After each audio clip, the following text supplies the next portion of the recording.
எதிர்க்கட்சித் தலைவர் எடப்பாடி பழனிசாமிக்கு எதிராக திமுக எம்பி தயாநிதி மாறன் தொடர்ந்த அவதூறு வழக்கு விசாரணைக்காக எம்பி எம்எல்ஏக்களுக்கான சிறப்பு நீதிமன்றத்தில் நாளை இபிஎஸ் அவர்கள் நேரில் ஆஜராக இருக்கிறார். இதுகுறித்தான கூடுதல் விவரங்களுடன் இணைகிறார் எமது செய்தியாளர் கிருஷ்ணா. வணக்கம் கிருஷ்ணா, இது குறித்தான முழு விவரங்கள் என்ன? மக்களவை தேர்தல் பிரச்சாரத்தின் போது மத்திய சென்னையின் தொகுதி தேமுதிக வேட்பாளர் பார்த்தசாரதியை ஆதரித்து பிரச்சாரம் செய்த அதிமுக பொதுச் செயலாளர் எடப்பாடி பழனிசாமி மத்திய சென்னை எம்பியாக இருந்த தயாநிதி மாறன் தொகுதி மேம்பாட்டு நிதியை முறைகேடாக செலவிடப்படவில்லை என்று கூறியிருந்தார். இந்த பேச்சுக்கு மறுப்பு தெரிவித்த தயாநிதி மாறன் எடப்பாடி பழனிசாமிக்கு எதிராக எழும்பூர் நீதிமன்றத்தில் அவதூறு வழக்கு ஒன்றை தொடர்ந்திருந்தார்.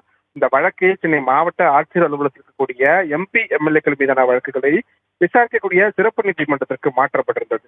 இதன் அடிப்படையில் சிறப்பு நீதிமன்றத்தில் இந்த வழக்கு நாளை விசாரணைக்கு வரும் நிலையில் எடப்பாடி பழனிசாமி நேரில் ஆஜராக இருப்பதாகவும் அதிமுக வட்டாரம் தரப்பில் தெரிவிக்கப்பட்டு வருகிறது. பிரபாவதி,